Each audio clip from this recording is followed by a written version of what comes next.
This is a recording of a live presentation given for the Seed Library of Los Angeles, Altadena branch, recorded on October 2nd, 2021. Enjoy.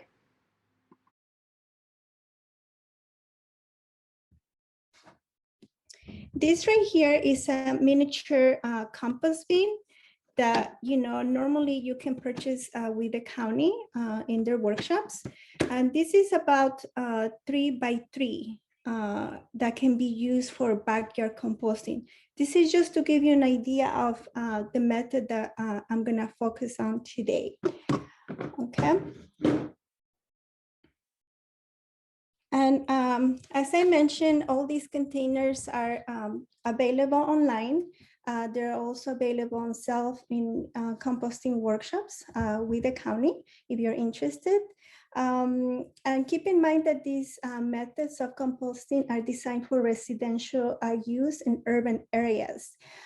Also keep in mind that these are not the only methods to make compost. In fact, there are many methods, but the process is the same. And everything, just by the way, everything I'm going to talk about is on the resources I'm going to be sharing on in the LA Compost Guide for more information. I would like to define what compost means. Compost is the natural result of natural decomposition process of organic materials by controlling certain factors such as water, air, and green and brown materials that help accelerate the decomposition. And the final product is the process of this process has a balanced content of nutrients, microorganisms, and minerals. Another term that I would like to define is composting. Composting is the active process of decomposition of organic matter. Another way to think about it is that composting is Mother Earth's natural way of recycling.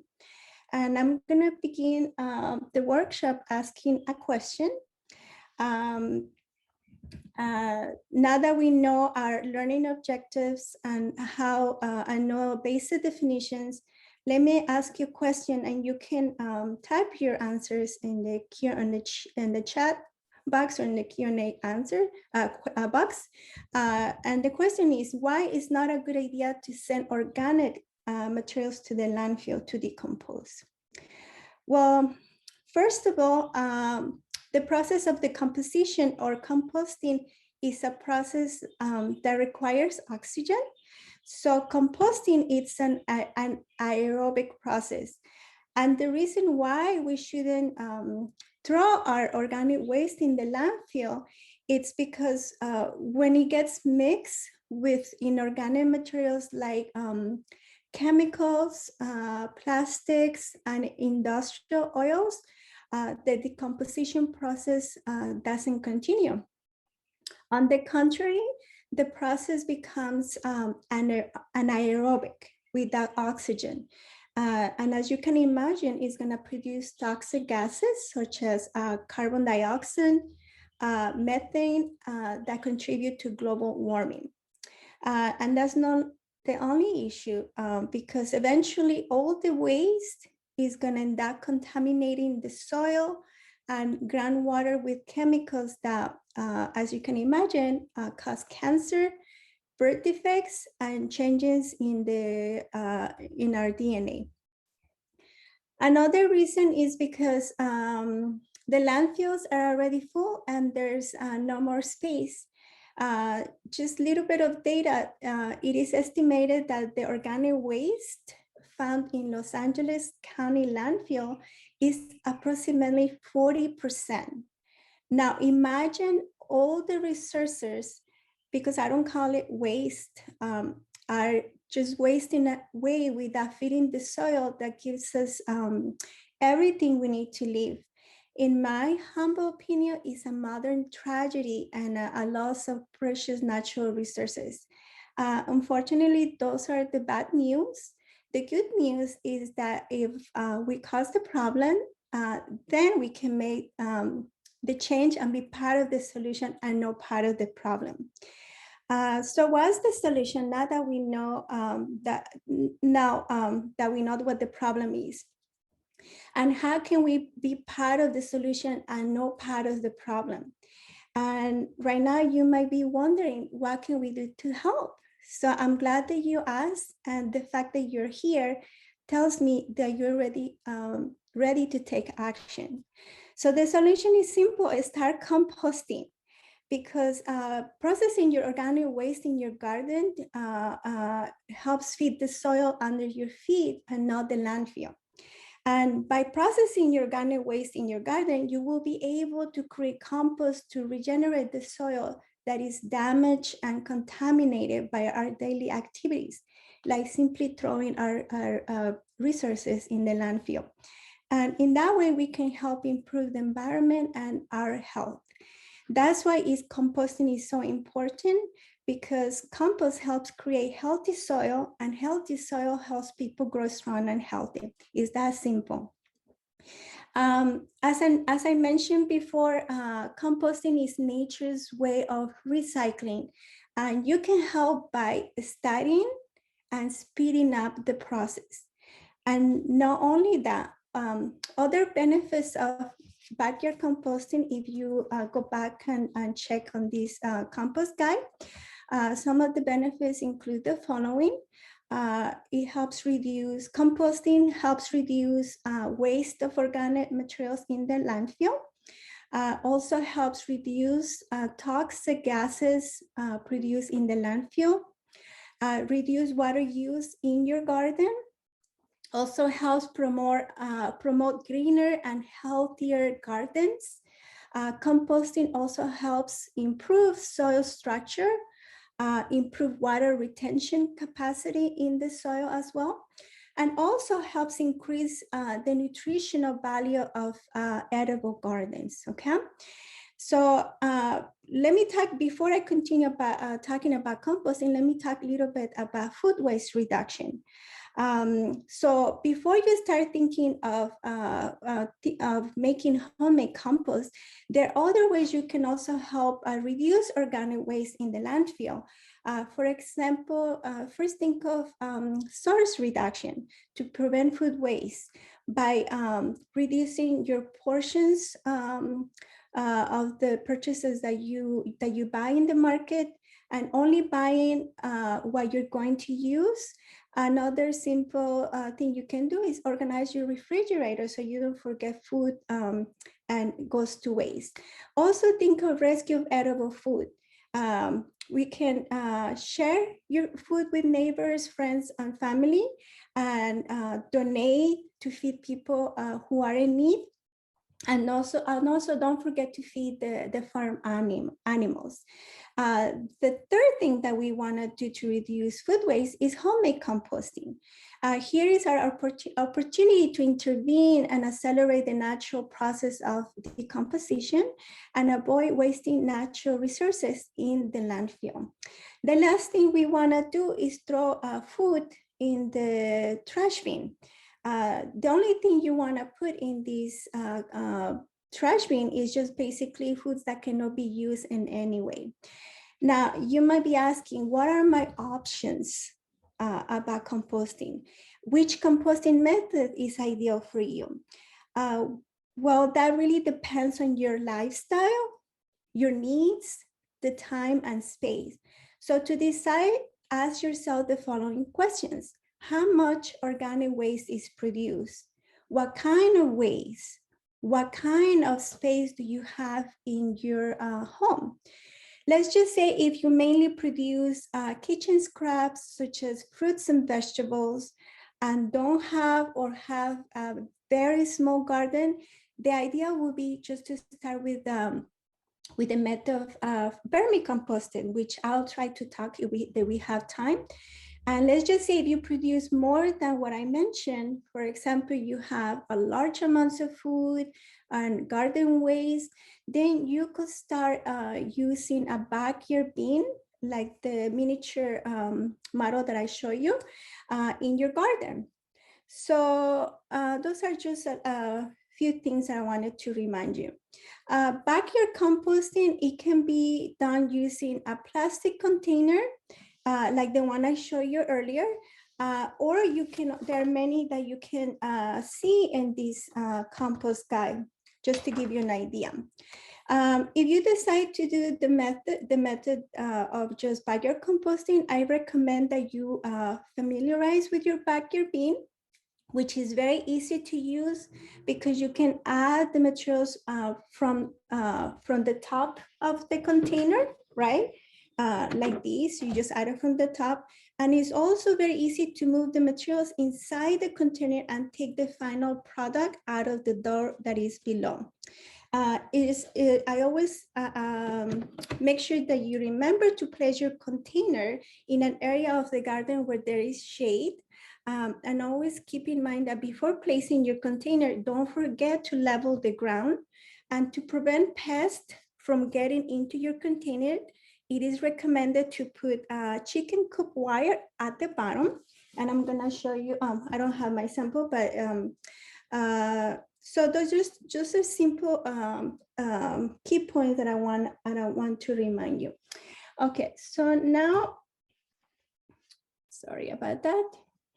So now I'm going to talk about the basic components to make a compost and how we can speed up the decomposition process. And as I mentioned, get healthy soil of dark color and grainy appearance. I'm going to show you my sample, how it looks.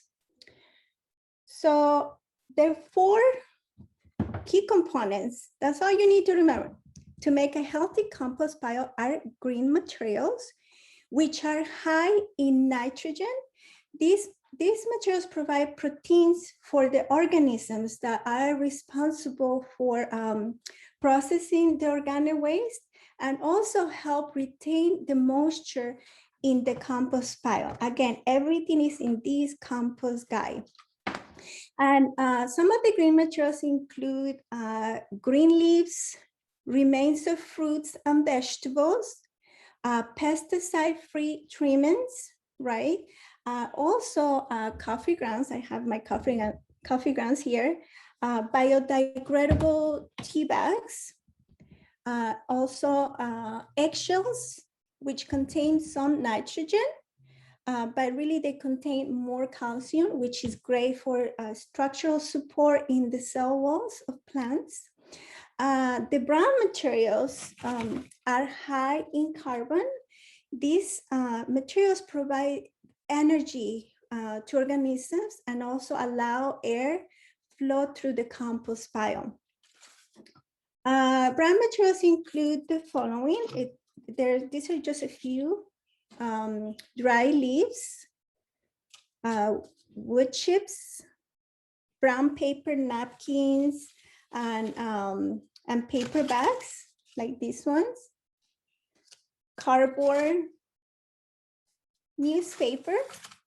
The other component is water, which allows organisms to move and digest organic waste. And the last component is oxygen. As I mentioned earlier, composting is an aerobic process, meaning that air is needed to allow composting organisms survive in the compost pile. And it also helps to keep the bin odor free. Okay, so next I'm gonna make a small demo to give you an idea. And again, I know I'm talking a lot of things, but everything that I'm talking is gonna be in this cheat sheet, which I love. Is from LA Compost, and it has everything I'm talking today. Okay, so I'm gonna do a small demo right here. I'm gonna be using this clear fish tank just to give you an idea how it looks is inside the compost bin. Okay, this is how I like to teach children because they love to see things inside this container. So I'm going to demonstrate how to make a healthy compost pile, again, using this clear container. And just to give you an idea on how to get started. In summary, the composting process is accelerated by layering and combining equal amounts of grains. Here are my grains right here. I hope you guys can see it, and my brand materials. A method that is known as the lasagna method.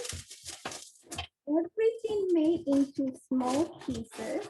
The smaller, the better. As you guys can see, they're super small.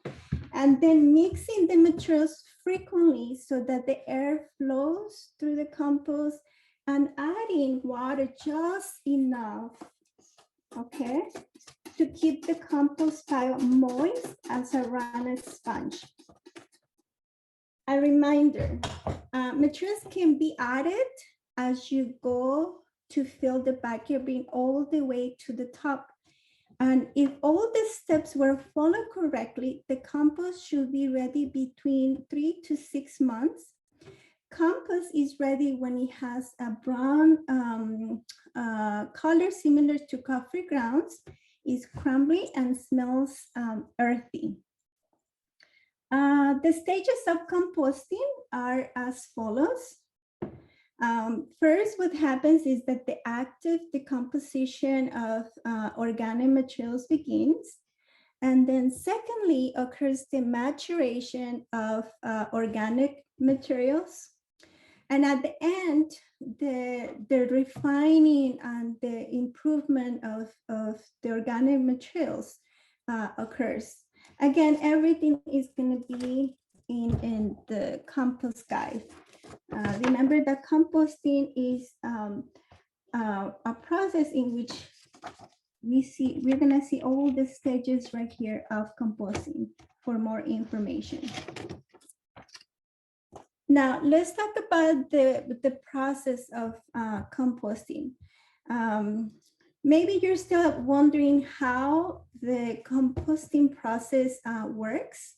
And in short, as the decomposition of organic matter occurs, what happens is that macro and microorganisms that are large and small organisms, better known as decomposers, such as, these are just a few, there are many, fungi, we have bacteria, amoeba, worms, and beetles, begin to process the organic waste, producing heat and moisture. And like any other living organism, carbon dioxide is going to be produced as a result of the respiration process. And at the end of this beautiful process, the organisms transform the organic waste into compost that can be used to add nutrients in the soil. So really, who is doing all the work is the beautiful organisms that live in the compost pile. Now, I'm gonna go over, so that's how composting works and all the process. I'm gonna go over some of the materials to avoid when you decide to start composting. Before putting materials in your plastic container, make sure that your food waste can be turned into compost. It is true that everything that once leaves will decompose, but there are things that we shouldn't add. So avoid the following materials in the compost bins to avoid future problems, because that usually happens. Meat, fat, bones, or meat products, you don't want to add to the compost pile, because these products may attract pests like rats. Animal products, foods can, this can be present in industrial processing centers. Disease or infected plants, since homemade compost doesn't heat up enough to kill the harmful pathogens. For your information, a temperature about 140 degrees is required to kill harmful pathogens. Invasive weeds, for the same reason mentioned before, is not hot enough to kill the weeds. Pesticide-treated clippings, for the simple reason that it has pesticides. And dairy products like meat attracts pests, so it's better just to avoid these products. Now, glossy paper, it's also recommended to add because it contains plastics. Waste from pets such as cats and dogs. The reason is to prevent diseases that can be transmitted to humans.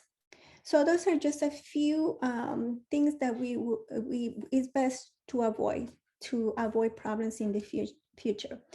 Now, a little bit about troubleshooting tips. Let's just say, what do you do when you have a problem? If you say, for instance, flies or mold in your collection kitchen container, I'm sorry. So I'm gonna show you here my kitchen container that I have.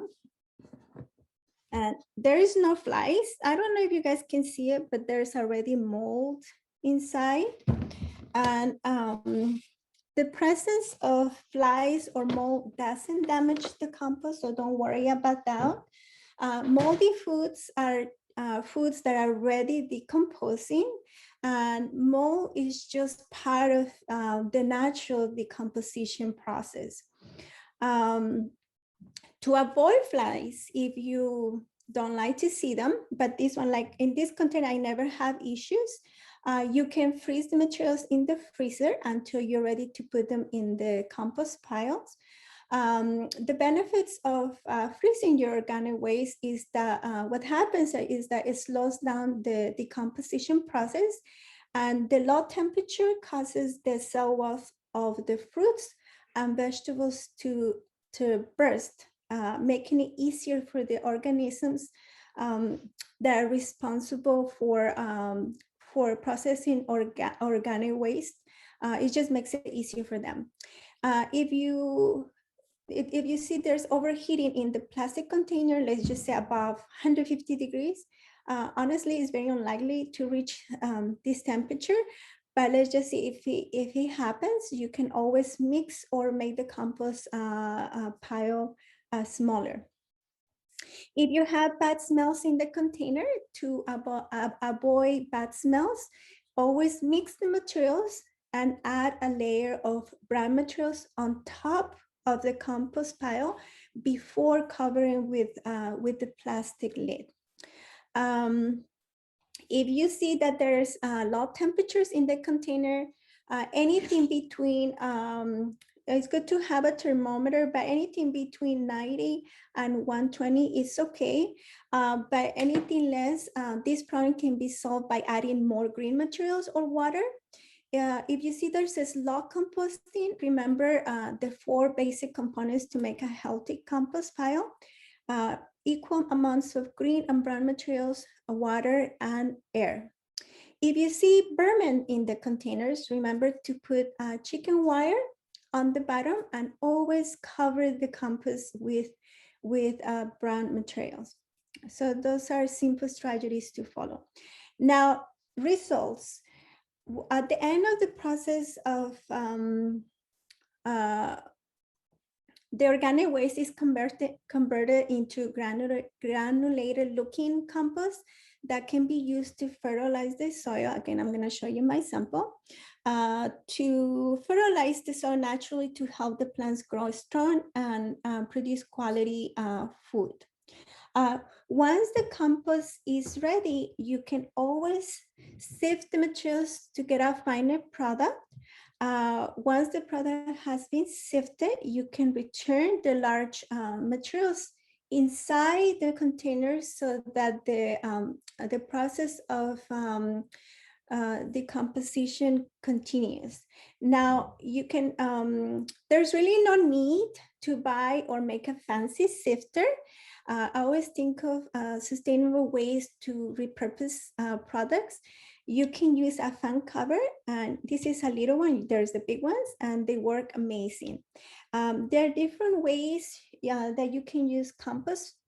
For example, you can spread it to fertilize your yard or mix it in the soil directly to prepare your new crop. You can also add it around your plants to fertilize them, and also can be used to make your own soil moisture for containers. Okay, so I'm gonna pause right here and ask if anybody wants to ask some questions. I think there's a lot of things going on. Any questions? before I continue? This is Gulshan Garg. I'm a new member. Great presentation. Thank you. I wanted to understand if I want to add worms to it, will that speed up the process? And where can I buy worms locally? Okay, thank you for your question. So that's a different method of composting, which I can talk briefly. That's vermicomposting, which is basically we're gonna be processing our food waste using the help of earthworms. So if there is some time after I get to some other questions, I will go and talk about vermicomposting. But to do backyard composting, there is no need to add any worms because it's just a different process. Vermicomposting requires certain temperature, and we have to think of them as pets because they have to have a certain temperature so that they're not exposed to extreme temperatures. It has to be like perfect temperatures in the worm bin. So if you can hold on to your question, I will answer it when I talk about vermicomposting. Okay, we have a few questions that have come in while you've been talking. Greg asks, what is the ideal ratio of green and brown? Well, we always say like 50-50 ratio, but keep in mind that compost is not an exact science. So it's always good to do a 50-50 ratio. But I always, for instance, I always add a little bit more browns. And the reason for that, because as I mix it, I always add another layer on top just to keep, avoid a lot of problems in the future. Thank you. Makes sense. Okay, Olivia wants to know, once the compost is done, how do you apply it? She was asking specifically about things like raised beds, but also what about containers or using it in an in-ground garden? And so, every way you could possibly use your compost now that you've made it. And yeah, great question. Great question. So just to show you, this is my compost that I harvested earlier during the week. And I like to think of composting, like I said, composting is not as exact science, and it's just like cooking. It's like just adding here and there. And then when I see the soil, just by observing the soil, if my soil doesn't look like this, then we just have to keep on adding. And we go as we learn, like you have to keep on adding. It's not gonna hurt the soil, it's gonna benefit the soil. So it's always good practice, just kind of keep on adding. And as you see your plants growing beautiful and greener, you start seeing that, oh, I'm in the right path. You just keep on adding for everything. I put compost on everything to mix it with for the container gardening, if I want to do it, to just add it straight into the soil and then just, put as much as I can because I keep producing and I just add it. so do you add it on the surface only, or do you mix it down? I like to, sometimes it depends. That's a great question. And sometimes, I try not to disturb the soil underneath. I always like to start just putting things on top. And eventually, as we have all these beautiful life under our feet, like the earthworms, they are start doing the job and they start digging and they start bringing the goodness that is on the top to the bottom. Because always no good, it's no good to disturb the soil. I feel like we're hurting the soil. So it's just, building the soil from the ground up, if that makes sense. Great. Now we have a couple of excellent questions regarding insects. The first one is Jessica, who asked that she's noticed mosquitoes around her compost bin. Does that mean that it's too wet? Yes, I believe so, because mosquitoes, they always follow like the moisture. So I would just mix more browns to get rid of a little bit of the excess moisture. Remember, like if you hold a little bit of compost and if you're able to squeeze water, then that means it has a little bit, it has too much water. It has to be just like run a sponge, like the compost pile, to give you an idea. Excellent. Okay, Gina asks, she says she has a lot of soldier flies in her pile, but she also has regular fly larvae. God, my chickens would love that. Are there any tips to specifically excluding house flies? Browns, just add brown materials and cover your food waste. That's the best solution, and keep on mixing. The more you mix the compost pile, the better it gets. So that's the trick, like oxygen, and then keep, a good layer of brown materials on top so that the flies don't find, the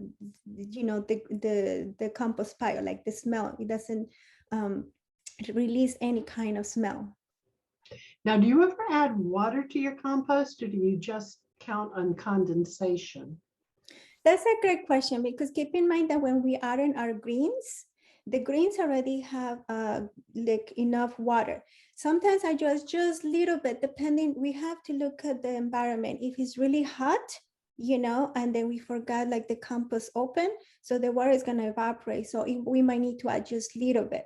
But if we keep on adding the equal ratios, when I water my compost pile, it's just very little. It's not that much because already the greens have water in it. Okay. And would you say that having ants in a compost pile is a result of being too dry? Yes, yeah, it is too dry. And then what happens also too, if we don't, again, if we don't cover the foods, the ants will find it. And also because we are not moving the compost pile enough. The more we move the compost pile, then there's movement. And our compost pile doesn't become like, it doesn't become a mummy pile, it has to be moved. Right. Now, there are different kinds of commercial compost bins available. You've got the kind that has the little door at the bottom that you put it in the top and you take it out the bottom.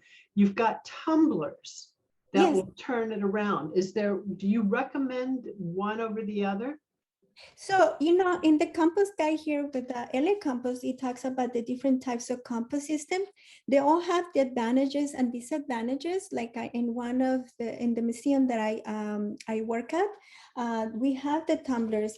Now, these are nice. They're expensive. That's one of the disadvantages. And also another disadvantage is that it doesn't touch the soil. And I find that to be a disadvantage because the microorganisms, they're gonna get there, but it's just different. It has to touch the soil, and some of the advantages is it's sort of easy to turn if you're an elderly person or you have back problems. But then when it gets too heavy, I find that to be even hard to turn it around. Also, another disadvantage is that they're expensive, but they're neat. They look neat, so some people like it. I personally like the county's backyard bin because they're made with 100% recyclable plastic, and they're pretty affordable. And it's easy to put the materials from the top and then take the product from the bottom. And sometimes what I do, I just literally just move the entire container, and then I just try to move it around and take it out. And then there, I have all my material where it's easier to sift everything. By any system, the process is the same, Mhm. And do you ever take like a pitchfork or a digging fork to your compost to turn it in the container? I always usually just use a shovel, but whatever works, whatever people feels comfortable using, to break everything down. Mhm. Terrific. Well, that catches us up on the questions for the moment. Okay, nice. So I think we have some time to talk about vermicomposting, right? Yes. That's good. Okay, perfect. Okay, so those were excellent questions. Thank you so much, everyone who participated. So now to answer the question the gentleman asked earlier, I'm going to talk a little about vermicomposting. So vermicomposting is pretty much composting, is making compost with the help of worms to process organic waste. Worm composting is a process by which worms digest organic matter, and when they defecate, their waste provide nutrients to the soil. Now, poop or the fancy term of saying poop is worm casting, is commonly called black gold because it's so valuable for the plants. The scientific name of these amazing, I call them underground heroes, is called Eisenia fetida, commonly known as the red wigglers. The red wigglers are different from other types of earthworms common in the garden. Compared to other worms, the red wigglers love to live in the topsoil where there is plenty of organic matter. There's really, I know some people that they're scared of worms, but there's really, you don't need to be afraid because they're harmless. They don't even have teeth. They're blind and they reproduce quickly as long as they're well fed and the environmental conditions are ideal for the growth. Some of the benefits of composting with worm are as I don't have this information in the compost guide, but the benefit is that the compost is ready in less than 2 months, and also the worm casting won't burn plants like chemical fertilizers. This type of compost, just to give you an idea, has between 5 to 11 times more nitrogen, potassium, and phosphorus typical of soil. And also another benefit is that the containers for this type of compost are small. You can do it yourself, and very easy to use, and can be used inside and outside the house. Just make sure, you just need to make sure that that the worms are not exposed to extreme temperatures. Another benefit is that they don't have a smell if they're handled correctly. It is also a convenient way of to recycle food scraps. Worm castings help improve the soil and contain valuable nutrients and beneficial microorganisms. And always another benefit is that it helps reduce waste and conserve natural resources. So I happen to have a worm bin, and I'm gonna pause just to show you how to start if you're interested to do composting using worms. So there are many designs, but this is just one to give you an idea.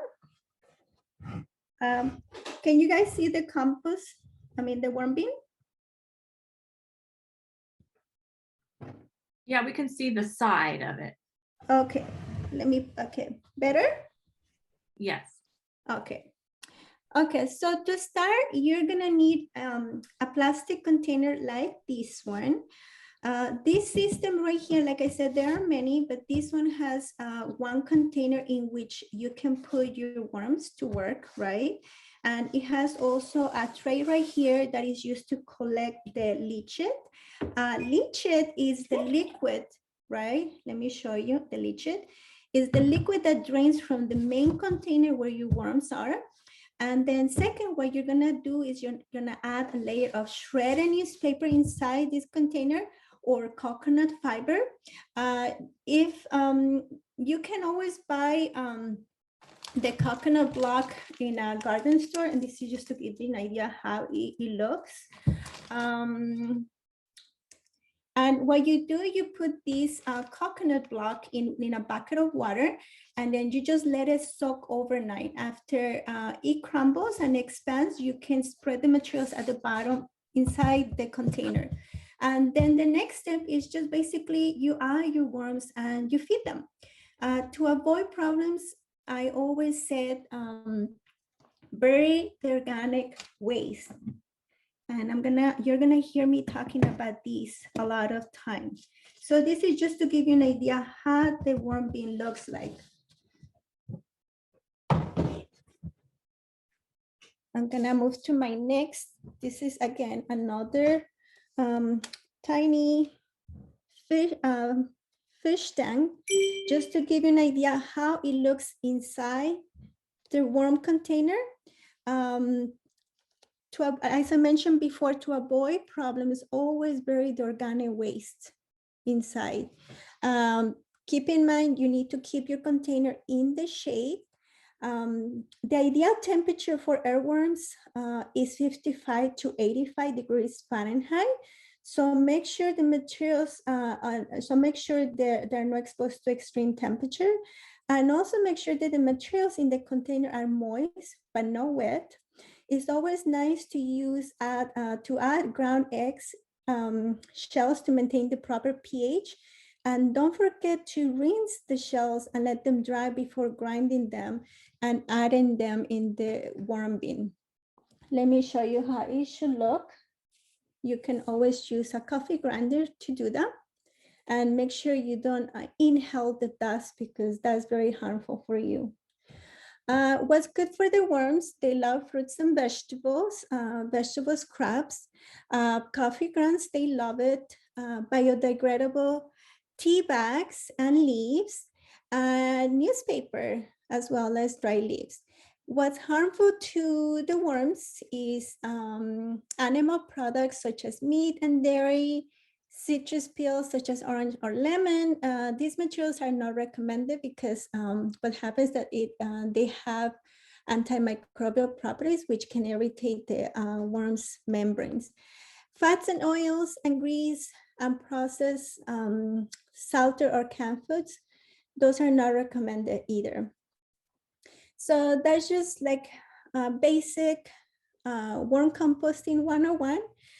Just to give you a super, brief lecture about these. And let's see. I'm gonna pause. Do you guys have any questions? Yes, we have some more questions that have come in. Okay, Olivia was asking where to get red wigglers, and she got a couple of responses in the chat. There's a place on Lincoln Avenue in Northwest Pasadena. It's a bait shop, a Johnny's Sports Shop that sells it. And someone else put a link into a place to order them online. Yes, yeah, like places where they sell like fishing supplies is a great source, or online. I support always local stores. So if you're able to get them locally, it's better because sometimes when you order them online, you don't know how they're gonna arrive. It has happened that sometimes they're not alive, so just keep that in mind. Yeah. Now, Olivia also asked, do you use compost as your main fertilizer, or do you use other things as well to amend your soils? That's a great question. So I always, again, I think of composting, vermicomposting. Myself, I'm a food preserver too. So I always think of like I'm cooking when I'm working with the soil. So when I think of, like, say, worm casting, I think of worm casting as salt and pepper. So a little bit goes a long way. And then I just go myself with a flour sifter with my worm casting, and I just kind of shake it all over, and then the regular compost, then I add that too as well. Sometimes if I happen to have, money and, or sometimes I have donations, I like to add like bone meal, I like to add blood meal and kelp, which are pretty much the three main, nitrogen, phosphorus, and potassium. But that's not really needed because I have tested both ways, and I like to use just compost and worm castings, and it works amazing, both of these two. So there's really no need to buy the other stuff unless you have somebody donates these to you. Excellent. Now, Natalia asked, when adding green and brown to the worm bins, do you mix them up or do you layer them? That's a great question. There are different ways that you can do it. I normally, when I feed my worms, and then now there's like, depends on the different level of love that you have for your worms. I like to put everything like say, I make a juice for myself, right, and my family. So then the big pieces I put in the compost pile, we get the juice, and then whatever the pulp is left over, that's for my worms. So I like to always put it, you can put it, spread it, and then cover it. The key is that you always have to cover it, or you can just put it on one side, and then the worms will find it, they migrate to that area, and then will start digesting the food.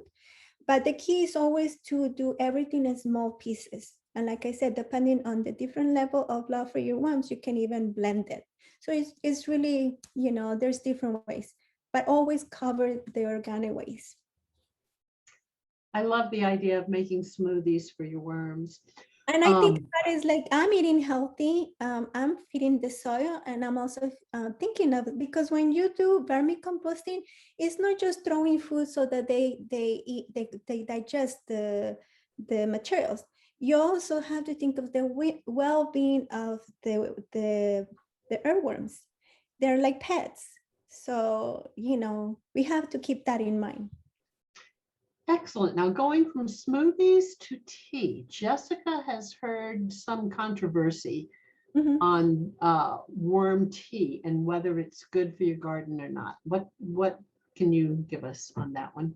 Okay, sure. So I didn't cover that, but I can talk. I have all my teaching tools right here. So if you're interested to, a lot of the times people get confused with the term worm tea. They confuse it with the lichet. So the lichet are basically just a byproduct that gets stagnated in the bottom. Now, we recommend in all the places that I work with or I teach, we recommend not to use it, but if you decide to use it, then you can dilute it 5 parts water to 1 part lichet. And the reason it's not recommended is because since it's stagnated for too long, there are other harmful pathogens that can be breathing there. And if you decide to use it, like I say, always dilute it and only use it in ornamental plants. If you want us to use it in edibles, then you might wanna always wait a few days. Now, if you're interested in doing worm tea, what you do, you get some of the worm casting.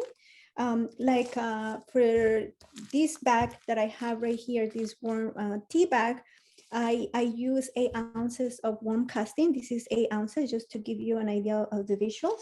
And then what you do, you want to use like a youth bag like this, or you can use even like a stocking or like a muslin like towel, whatever you have available.